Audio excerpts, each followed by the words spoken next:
Captain Zex-9 looked at the blue planet through his ship's viewing screen. He had been sent to explore this small solar system on the edge of the galaxy. The Galactic Confederation had been mapping new worlds for over 3,000 years. Most planets they found were empty. Some had simple life forms. Very few had intelligent beings. This planet was different. The creatures here had built cities. They had machines that moved across the land and flew through the air. They even had crewed rockets that could reach their planet's moon. Zex-9 had watched them for several days. The beings called themselves humans. They were bipedal creatures with soft skin and no natural weapons. They seemed very weak compared to most species in the galaxy. The Confederation had rules about dealing with new intelligent species. First contact required careful planning. But Zex-9 had received new orders that morning. The Confederation needed to mine rare metals from this system's moon. The humans had already placed some of their own structures there. They would need to be moved. Zex-9 activated his communication device and sent a message to the human settlements on the moon. His translation computer converted his words into the human language called English. Greetings, primitive beings. I am Captain Zex-9 of the Galactic Confederation. Your species has been selected for relocation. You must remove all structures from this moon within 10 solar cycles. The Confederation requires these resources for the greater good of the galaxy. You will be compensated with basic technology and food supplies. Resistance is not advised. The response came faster than expected. A human voice crackled through the communication system. This is Commander Sarah Chun of Luna Base. Who is this? How are you speaking our language? Zex-9 was surprised by the question. Most primitive species were too frightened to respond at all during first contact. I represent the authority that governs this galaxy. You will comply with relocation orders. There was a long pause. Then the human spoke again. Let me get this straight. You're telling us to abandon our home because you want to strip mine our moon? Correct. The Confederation's needs take priority over local settlements. This is standard procedure. Another pause. Then something that confused Zex-9 completely. The human began making strange sounds that his computer identified as laughter. Standard procedure? Commander Chun said. You picked the wrong species. Friend, the communication ended. Zex-9 stared at his console. In 300 years of service, no primitive species had ever refused a relocation order. They usually begged for mercy or offered tribute. This reaction was completely unknown. He decided to make the consequences clear. Zex-9 ordered his weapons. Officer to fire a warning shot near one of the smaller human structures. The energy beam vaporized a section of the moon's surface, creating a crater 50 meters wide. The communication channel activated again. This time a different human voice spoke. This is Admiral Jackson of Earth Defense Command. You just fired on a United Nations facility. That was an act of war. War? Zex-9 could barely understand the concept. The galaxy had known peace for over 2,000 years. Conflicts resolved through negotiation and resource sharing. There is no war. You will relocate or face removal. Admiral, Commander Chun's voice joined the conversation. Recommend immediate implementation of Protocol 7. Agreed. All Earth forces are now at maximum alert. Luna Base is under lockdown. Any hostile vessel approaching our installations will be destroyed. Zex-9 felt something he had never experienced before. The humans were not just refusing orders. They were threatening him. His ship was 10 times larger than anything the humans possessed. His weapons could destroy their entire moon base in seconds. Yet they spoke as if they could fight back. He opened a channel to his fleet commander. Captain Zex-9 reporting unusual resistance from local species. Request guidance. Fleet Commander Moore 12 responded within minutes. Define unusual resistance. The primitive beings refuse to relocate. They claim this constitutes an act of war. War? These creatures still practice warfare. Send them visual proof of our superiority. One destroyed settlement should convince them to comply. Zex-9 targeted the largest human structure on the moon. It housed over 200 beings according to his sensors. The destruction would be regrettable but necessary. He gave the order to fire. The energy beam struck the human facility. But instead of vaporizing it, the beam scattered against some kind of shield. The structure remained intact. Impossible, Zex-9 whispered. They have defensive technology.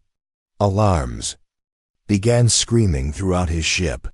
His sensor officer turned toward him with wide eyes. Captain, we have multiple contacts approaching from the planet. Fast-moving vessels. At least 30 of them. Primitive rockets cannot threaten us, Zex-9 sighed. But doubt crept into his voice. Sir, these are not rockets. Energy signatures suggest advanced propulsion. They're accelerating beyond anything in our database for this species. Zex-9 watched his screens as the human vessels approached. They were smaller than his ship but moved with purpose and speed. As they drew closer, he could see weapons ports opening along their hulls. This is Admiral Jackson, the human voice returned. You fired on our people. You threatened our home. Now you face the consequences. This is your only warning. Leave our system immediately, or we will remove you. You cannot threaten a Confederation vessel, Zex-9 replied. But his confidence was fading. We are protected by galactic law. Your galactic law means nothing here, Jackson said. This is Earth space. These are Earth's children you threatened. And we protect our own. The human ship spread out in attack. Formation. Zex-9 realized with growing horror that they intended to fight. Actually fight. He had never faced an enemy that chose violence over negotiation. Fire warning shots, he ordered. Drive them back. His weapons officer targeted empty space near the human vessels and fired. The humans did not retreat. Instead, they accelerated toward his ship. Captain, his tactical officer called out. They're locking weapons on us. Multiple targeting systems active. Zex-9 felt panic rising in his chest. This was not how first contact was supposed to work. Primitive species surrendered. They accepted Confederation authority. They did not fight back with advanced weapons and organized fleets. Open all channels, he commanded, broadcast on all human frequencies. When the connection was established, Zex-9 spoke carefully. Human vessels, you do not understand what you are doing. The Galactic Confederation commands thousands of worlds. Billions of beings serve our fleet. You cannot oppose us. Admiral Jackson's response chilled Zex-9 to his core. We've faced impossible odds before. We've fought enemies with better technology and larger numbers. We've never backed down from a fight we believed in, and we've never lost when defending our home. The human ships opened fire. The battle lasted only 12 minutes. When it ended, Captain Zex-9's ship was drifting through space with most of its systems destroyed. Half of his crew was dead. The other half wished they were. Zex-9 stared at his broken command console and tried to understand what had happened. The humans had not simply attacked his ship. They had done things that made no sense to any civilized being in the galaxy. 3 human vessels had flown straight into his ship's weapons fire. They had been destroyed instantly. But their sacrifice had created openings for the other ships to attack. No species in the Confederation would throw away lives like that. It was wasteful. It was illogical. It was terrifying. The humans had also used their own ships as weapons. 2 of their vessels had crashed directly into his hull at full speed. The impacts had torn massive holes in his ship's armor. Again, the crews had died for no logical reason. Why destroy your own resources to damage an enemy? But the most disturbing part had been their coordination. Every human ship had moved as if controlled by a single mind. They had communicated constantly, sharing information and adapting their tactics in real time. When one ship was destroyed, the others immediately adjusted their formation to cover the gap. "Captain," his communications officer called weakly, "we're receiving a transmission from the human fleet." Admiral Jackson's voice filled the bridge. "Confederation vessel, this is your final warning. You have 1 hour to leave our solar system. If you're still here when the timer ends, we'll finish what we started." Zex-9 tried to respond with dignity. "Admiral Jackson, you have made a grave error. The Confederation will not tolerate this aggression. You have declared war on the entire galaxy." There was a pause. Then Jackson spoke again, and his voice was cold as space itself. "No, Captain. You declared war when you threatened our people. We're just better at it than you expected." The transmission ended. ZEX-9 ordered his surviving crew to begin repairs and prepare for jump to hyperspace. As his ship limped away from Earth's solar system, he sent an emergency report to Confederation headquarters. 3 days later, the report reached the Council of Sciences on the capital world of New Harmony. Director Kef-7 read it 3 times before calling an emergency meeting. The other council members gathered in the Great Crystal Chamber that had hosted peaceful discussions for over a millennium. "Colleagues," Kef-7 began, "we face an unprecedented situation. A primitive species has not only refused relocation orders, but has actually attacked a Confederation vessel." Council member Yil-3 raised a delicate appendage. "Surely there must be some mistake. No species would be so foolish." "I thought the same thing," Kef-7 replied. "So I ordered a full investigation of this human species. What we discovered is deeply troubling." The director activated a holographic display showing Earth and its history. Images of human cities, wars, and technology filled the chamber. "These humans evolved on what they call a death world," Kef-7 explained. "Their planet has violent weather, dangerous animals, and limited resources. Most worlds with such conditions never develop intelligent life. Those that do usually create peaceful cooperative species focused on survival. Then how did they develop space travel?" asked Roll 9. "Through warfare," Kef-7 said quietly. "Everything humans have learned about technology came from fighting each other. Their rockets were originally weapons. Their computers were built to guide missiles. Their manufacturing systems were designed to produce instruments of war." The council members shifted uncomfortably. Most galactic species had developed technology through art, philosophy, or the desire to explore. The idea of learning through conflict was alien to them. "But surely they've outgrown such primitive behavior," Yil-3 suggested. Kef-7 shook his head. "In the last 100 years alone, they fought 2 global wars that killed over 100 million beings. They developed weapons capable of destroying their entire planet. Even now, they maintain massive military forces and continue to fight smaller conflicts." "How is this possible?" Roll 9 asked. "Such a species should have destroyed itself long ago." "That's what makes them so dangerous," Kef-7 replied. "They learned to channel their aggression. They developed concepts unknown to most galactic species. Unity in the face of external threats. Sacrifice for the greater good. The willingness to die rather than surrender." The director showed them footage of human military training. Soldiers running through obstacle courses, practicing with weapons, learning to follow orders without question.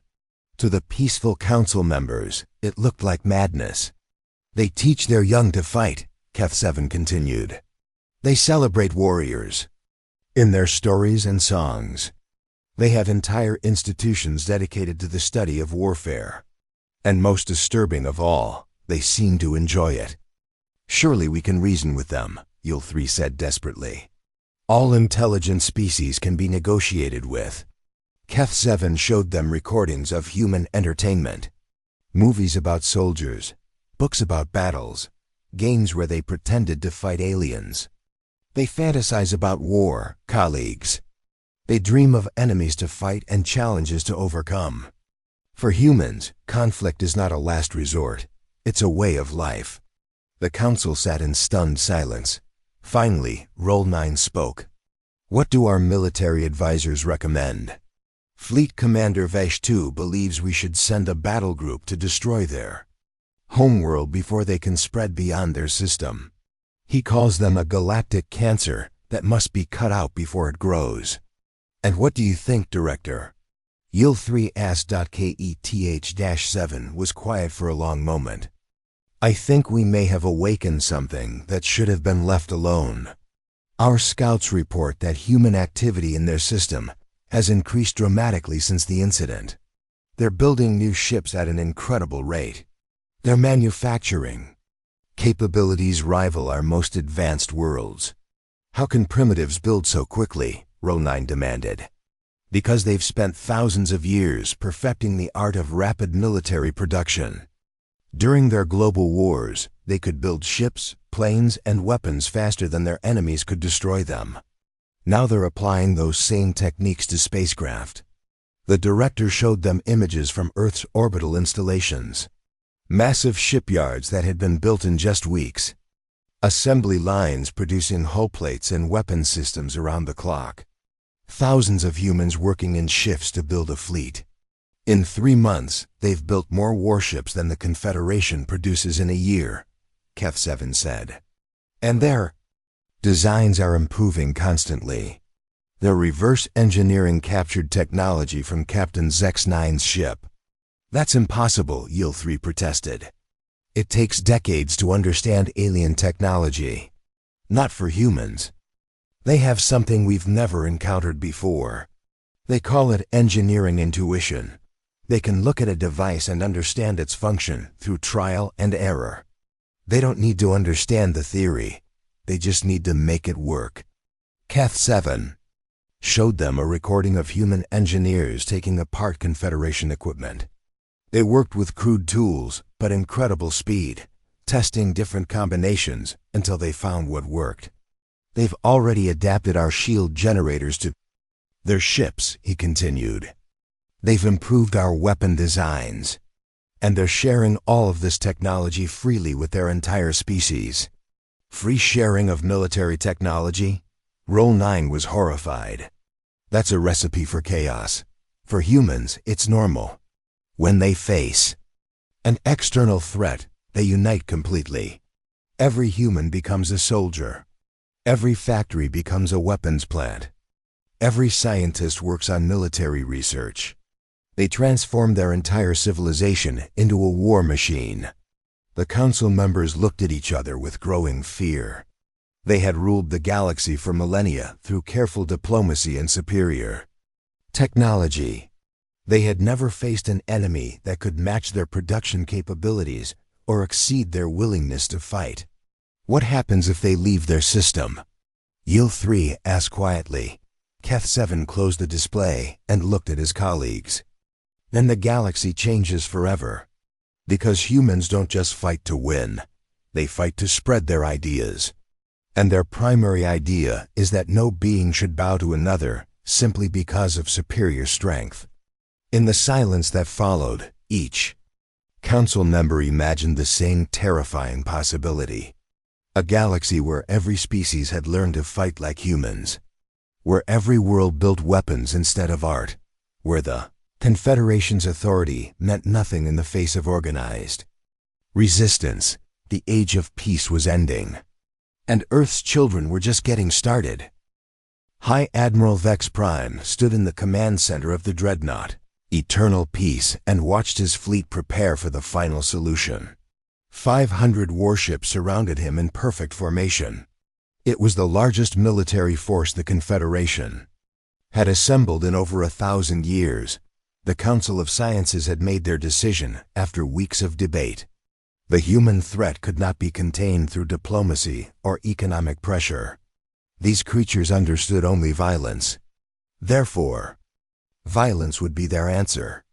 Admiral, his tactical officer reported, All ships ready for jump to human space.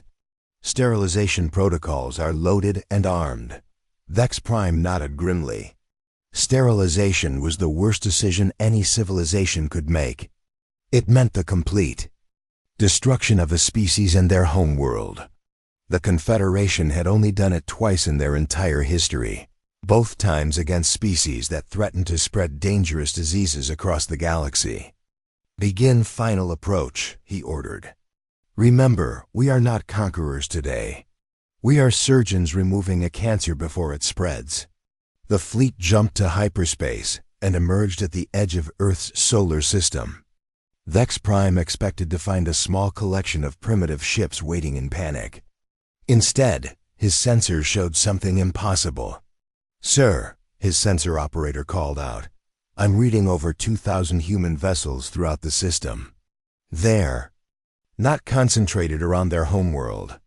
They're spread across multiple planetary orbits." 2,000? Vex Prime stared at his display. "Our intelligence said they had less than 50 ships. These appear to be new constructions, sir, very new. Some still show heat signatures from recent manufacturing." Vex Prime felt his confidence waver.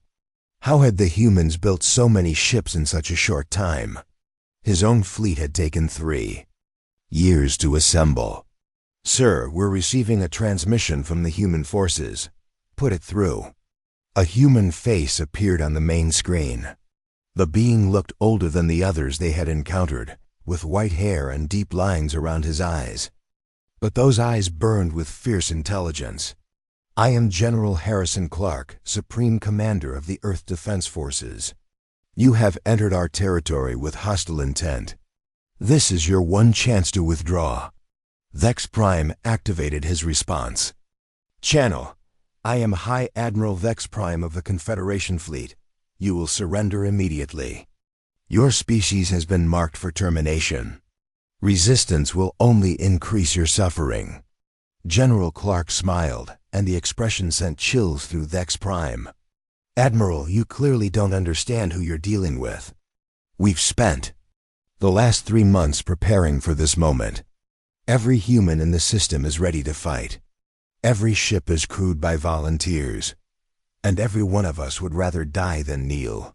Your primitive vessels cannot stand against Confederation technology." Vex Prime replied, "Surrender now, and we will make your end quick. Primitive?" Clark laughed. "Admiral, let me show you what humans can do with 3 months of preparation." The transmission ended. Immediately, Vex Prime's sensors began screaming warnings. Energy signatures were appearing all around his fleet. Not ships, but weapons. The humans had turned the entire asteroid belt into a weapons platform. "Evasive maneuvers," Vex Prime shouted. "All ships scatter." But it was too late. The asteroids began firing. Not energy beams or missiles, but the asteroids themselves. The humans had turned space rocks into kinetic weapons, launching them at incredible speeds toward the Confederation fleet. "How are they moving those asteroids?" his weapons officer asked in terror. "Nuclear pulse drives," his science officer reported. "They've attached primitive rocket engines to asteroid masses and turned them into guided projectiles." The first impact sent shockwaves through Vex Prime's fleet. A 100-meter asteroid struck the heavy cruiser Harmonious Song at 1/10 the speed of light. The ship simply ceased to exist, vaporized in a flash of light and debris. "Return fire," Vex Prime ordered. "Destroy those weapons platforms." His ships began targeting the asteroids, but for every one they destroyed, 2 more appeared. The humans had weaponized hundreds of space rocks, each one guided by crude but effective computer systems. "Sir, detecting massive energy buildup from the human homeworld," his sensor operator reported. "They're powering some kind of large-scale weapon." Through his viewing screen, Vex Prime saw a sight that would haunt his dreams forever. The Earth's moon was moving. Not in its orbit, but away from the planet entirely. The humans had turned their own moon into a weapon. "They're insane," his tactical officer whispered. They've destabilized their own planet's orbit. Sir, the moon is accelerating directly toward our formation. Estimated impact in 27 minutes. Vex Prime stared at the approaching moon and felt something break inside his mind. The humans were willing to destroy their own world if it meant taking his fleet with them. No sane species would make such a sacrifice. All ships retreat to minimum. Safe distance, he ordered. Continue bombardment from long range. But the humans weren't finished. As his fleet pulled back, human ships began emerging from hidden positions throughout the system. They had been hiding behind planets inside asteroid clouds, even within the gas giant's rings. And they all moved with the same terrifying purpose. Sir, they're not trying to destroy us, his tactical officer realized. They're hurting us, forcing us into a specific area. What area? Vex Prime demanded. His answer came in the form of the largest explosion he had ever witnessed. The humans had somehow destabilized the system's gas giant. The planet collapsed in on itself, creating a miniature star that blazed with the fury of nuclear fusion.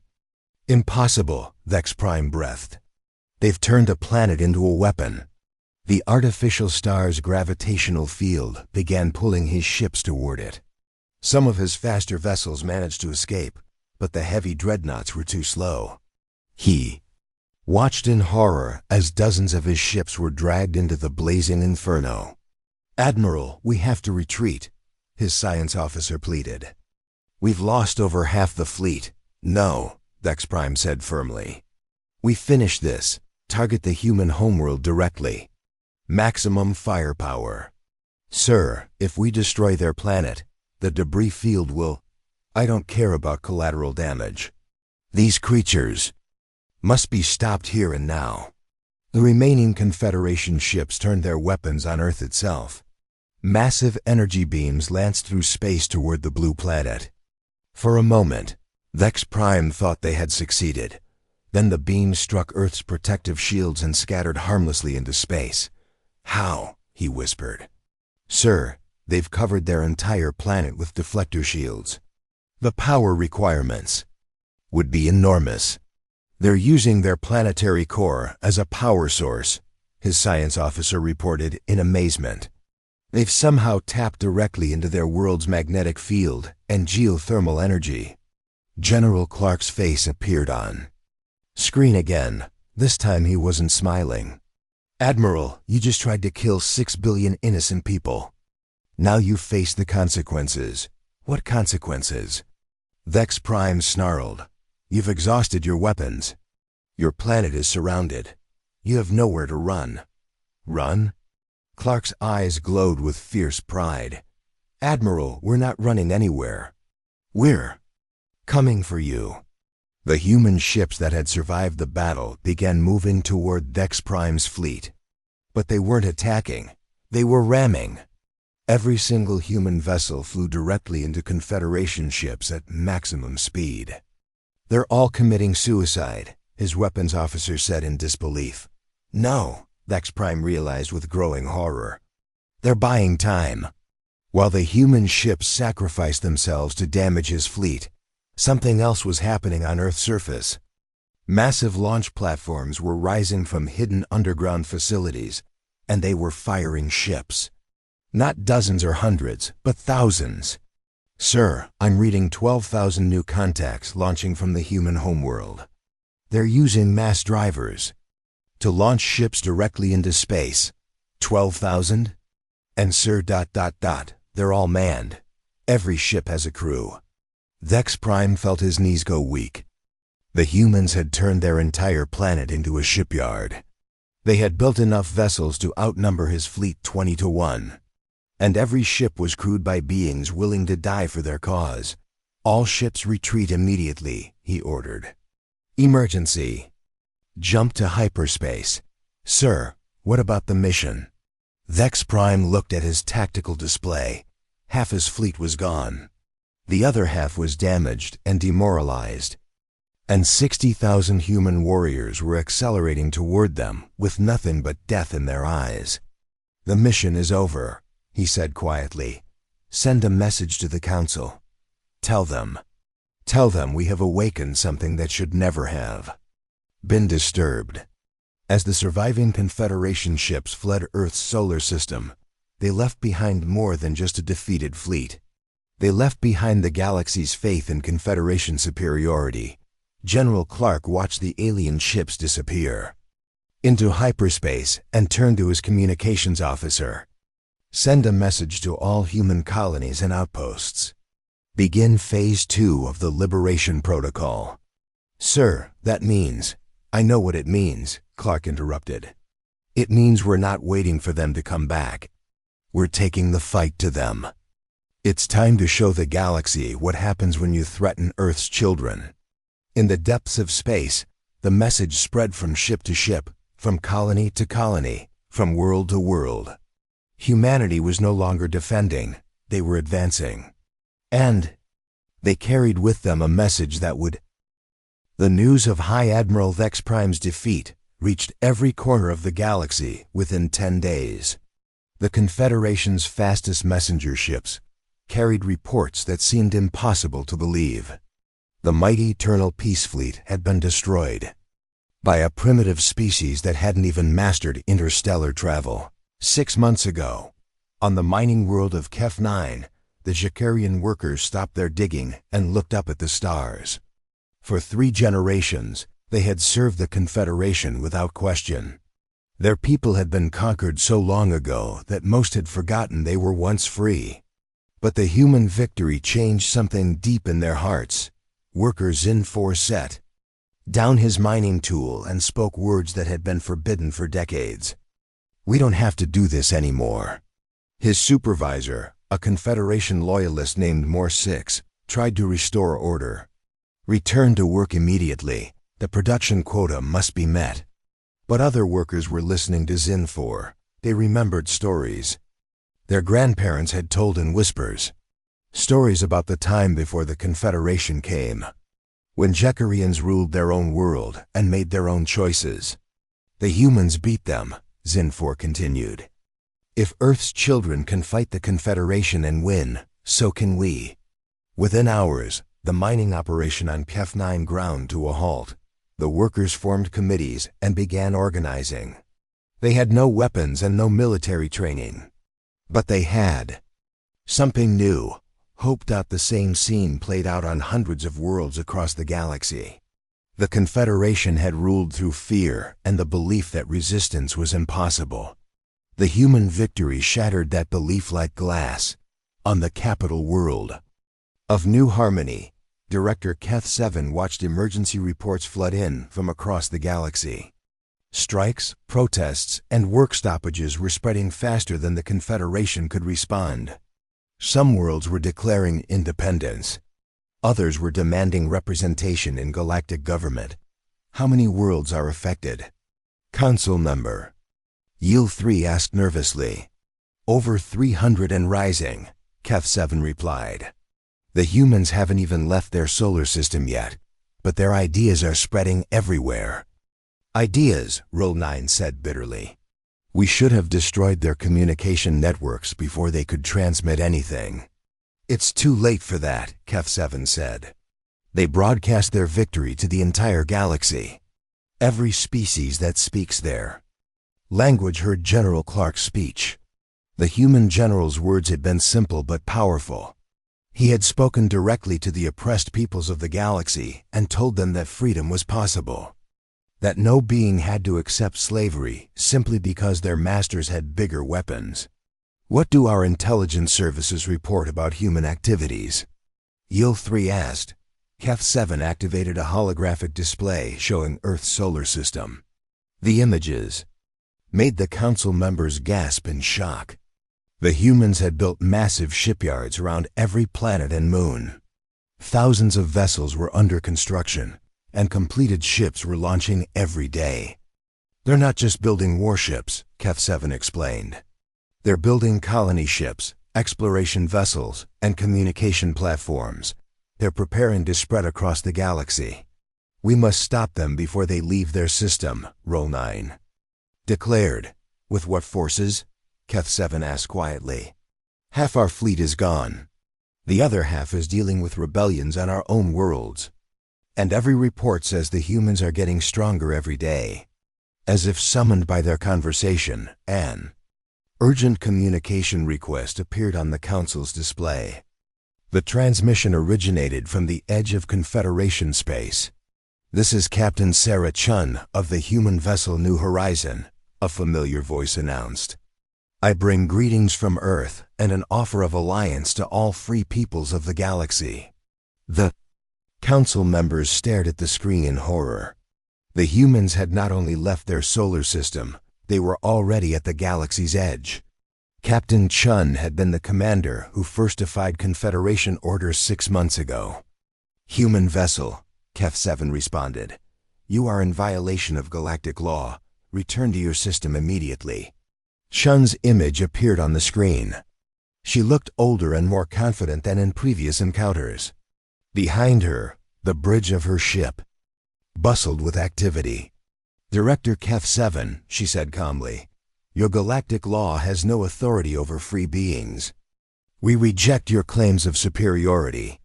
We reject your right to rule others. And we offer every oppressed species in this galaxy the chance to join us in freedom. You cannot possibly protect every world that rebels against us," Roll 9 said angrily. "We don't need to protect them," Chun replied. "We just need to teach them to protect themselves." The transmission shifted to show the cargo bay of Chun's ship. It was filled with weapons, equipment, and human technical specialists. But more importantly, it contained representatives from dozens of alien species, beings who had fled their homeworlds to join the human cause. "These are our new allies," Chun explained. "Former slaves who chose freedom over safety. We're teaching them human military tactics, sharing our technology, and helping them organize resistance networks on their homeworlds. This is terrorism." Yield 3 protested. "This is liberation," Chun corrected. "The same thing humans have done on Earth for centuries. We free the oppressed and teach them to stay free." The Council watched in growing alarm as Chun's ship dropped cargo pods toward a nearby system. Each pod contained weapons, communication equipment, and human advisors. In a matter of hours, another world would have the tools to resist Confederation rule. "You're destroying the peace we've maintained for millennia," KEF-7 said desperately. "Your peace was built on slavery," Chun replied. "Real peace can only exist between equals.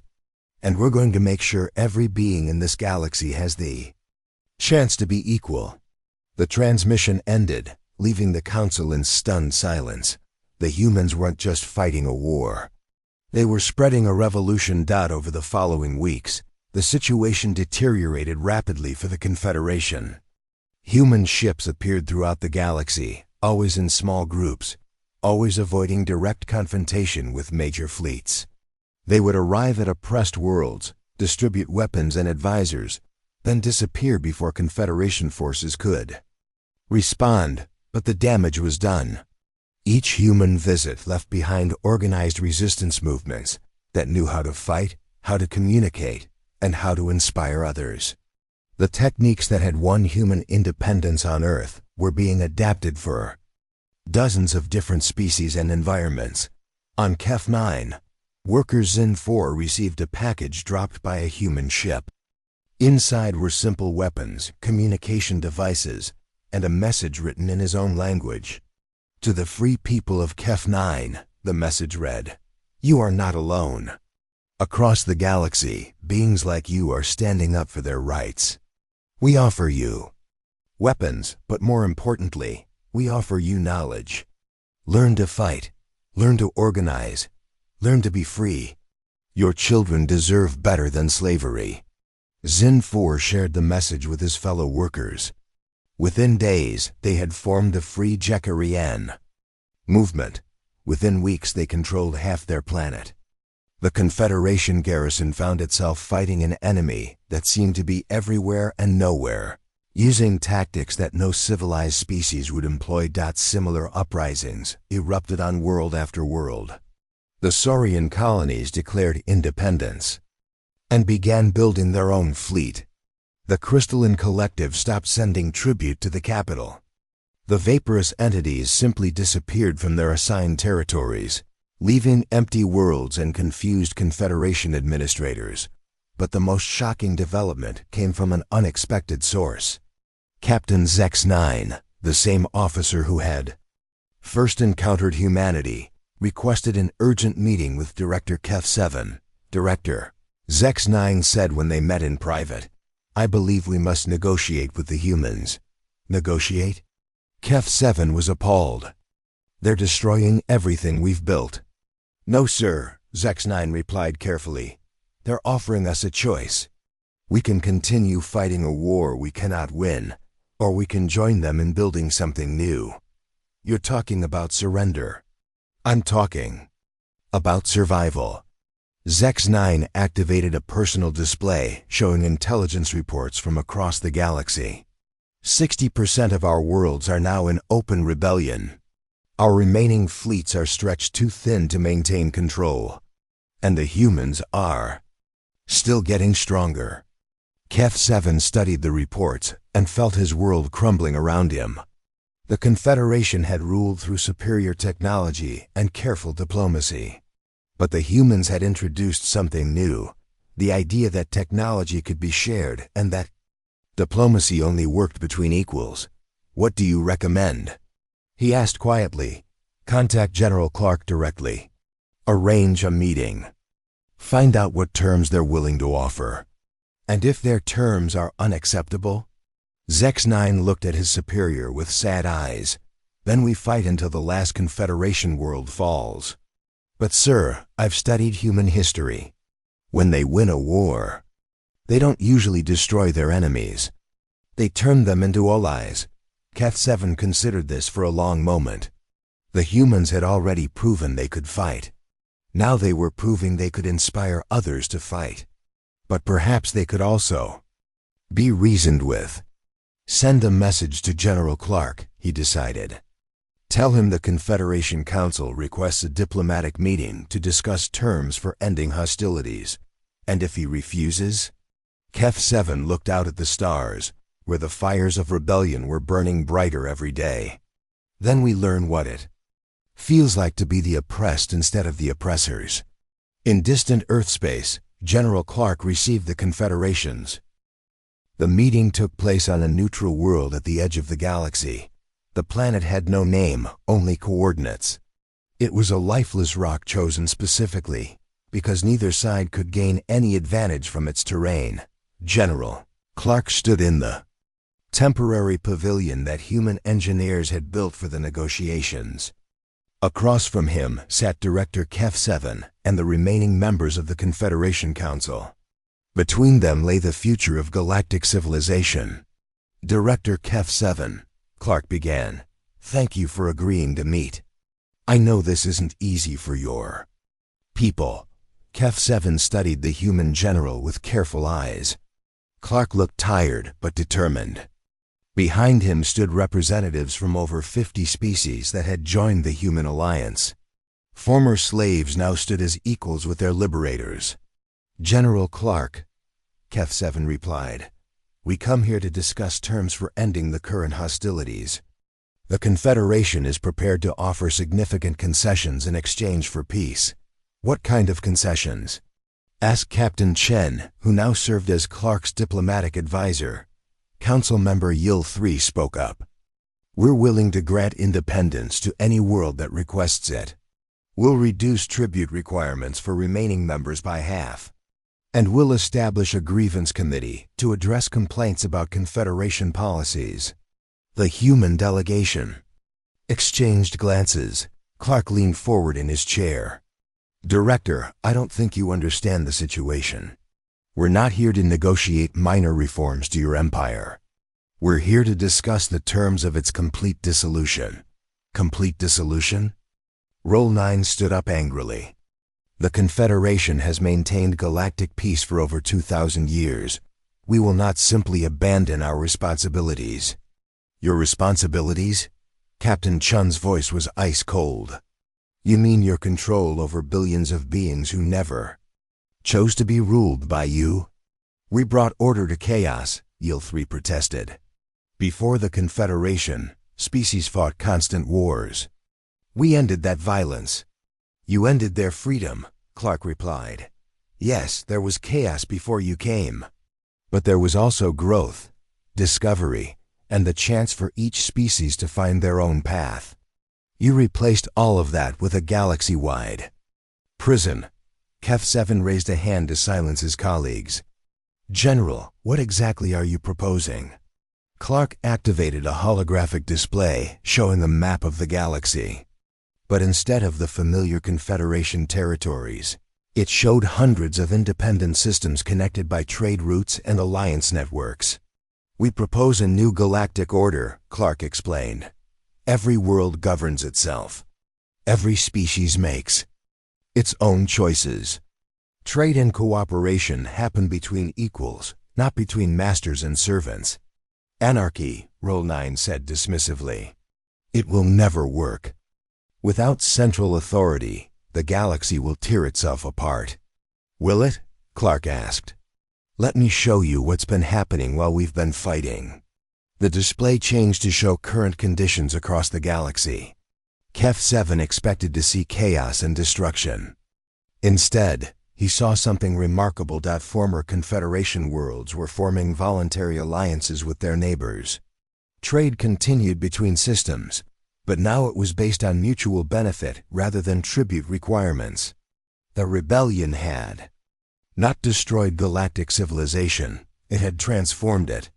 The Jekarians are sharing mining technology with the Saurians, Clark pointed out. In exchange, the Saurians are providing medical knowledge. The Crystalline Collective is offering communication services to anyone who needs them. All of this is happening without a central government forcing it to happen. Temporary cooperation. HFY said stubbornly. As soon as resources become scarce, they'll fight each other for control. Maybe, Clark admitted. But that will be their choice to make. And if they do fight, they'll also have the choice to make peace. Real peace, between equals who respect each other's sovereignty. Captain Chun stood and addressed the council directly. Directors, let me ask you something. In 2,000 years of Confederation rule, how many new technologies have been developed? How many great works of art have been created? How much scientific progress has been made? The council members shifted uncomfortably. The truth was that galactic civilization had become stagnant under Confederation rule. Innovation was discouraged because it might disrupt the established order. Art was regulated to ensure it didn't inspire rebellious thoughts. Science focused only on maintaining existing systems rather than discovering new possibilities. The humans have been spacefaring for less than a year, Chun continued. In that time, they've developed new weapon systems, improved shield technology, and created manufacturing techniques that surpass anything in your databases. All because they were free to experiment and innovate. Freedom leads to chaos, Roll 9 insisted. Sometimes, Clark agreed, but it also leads to growth. And we believe the galaxy deserves the chance to grow. Kef7 studied the holographic display for a long moment. The new galactic order looked messy and unpredictable compared to the clean lines of Confederation control. But it also looked alive in a way the galaxy hadn't been for centuries. What happens to Confederation personnel? He asked quietly. What happens to worlds that want to maintain the old system? Any world that chooses to remain under central government is free to do so, Clark replied. But it must be a genuine choice made by the people who live there. And any being who wants to leave such a world must be free to go. And the Council of Sciences, the administrative structure we've built. Transform it, Chun suggested. Instead of ruling the galaxy, become a service organization. Provide scientific research, medical assistance, and technical support to worlds that request it. But do it as partners, not as masters. The negotiations continued for 3 days. The Confederation representatives struggled with concepts that challenged everything they believed about governance and order. But gradually, they began to see the possibilities in the human vision. On the final day, HFY made the decision that would reshape galactic history. "The Confederation Council accepts your proposal," he announced. "We will dissolve the current governmental structure and transform our organization into a voluntary association of independent worlds." "And the military fleets?" Clark asked. "Will be disbanded or turned over to individual worlds for their own defense. The age of galactic empire is over." As the documents were signed, HFY found himself speaking privately with General Clark. "I have to ask, General. Your species has just become the most powerful force in the galaxy. Why are you giving up that power?" Clark smiled and looked out at the stars visible through the pavilion's transparent walls. "Because power isn't the point, Director. Freedom is. And freedom only works when everyone has it. Even your enemies, especially our enemies. Today's enemy can become tomorrow's ally if they're free to choose their own path." 6 months later, the transformation was complete. The galaxy had become a vast network of independent worlds, connected by trade, alliance, and mutual respect. Some systems chose democratic governments. Others preferred councils of elders or even benevolent monarchies. A few experimented with forms of government that had never been tried before. There were conflicts, as Council Member Yil 3 had predicted. But there were also innovations, discoveries, and artistic achievements that surpassed anything the galaxy had seen in millennia. The Jekarian-Saurian Alliance developed medical technologies that extended life for dozens of species. The Crystalline Collective created communication networks that connected distant worlds in real time. Human engineers worked with alien scientists to build ships that could travel faster and farther than ever before. On Earth, children played in parks while there.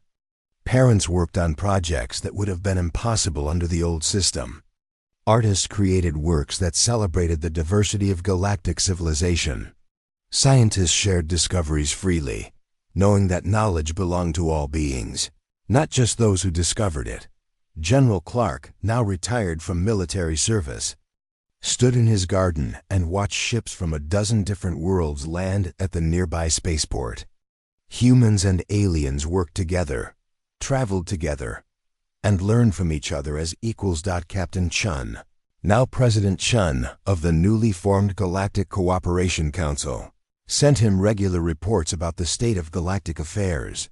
There were still problems, still conflicts that needed resolution. But they were the problems of free beings making their own choices, not slaves following orders. The galaxy no longer trembled at the wrath of Earth's children. Instead, it thrived on the hope they had brought to the stars. Freedom, it turned out, was not just humanity's gift to the galaxy. It was the galaxy's gift to itself, waiting to be unwrapped by anyone brave enough to reach for it. And in the depths of space, new worlds were being discovered and settled by mixed crews of humans and aliens, carrying with them the simple but revolutionary idea that had changed everything. No one bows, no one kneels, and no one has to surrender their dreams to someone else's vision of order. The age of empire was over. The age of freedom had begun.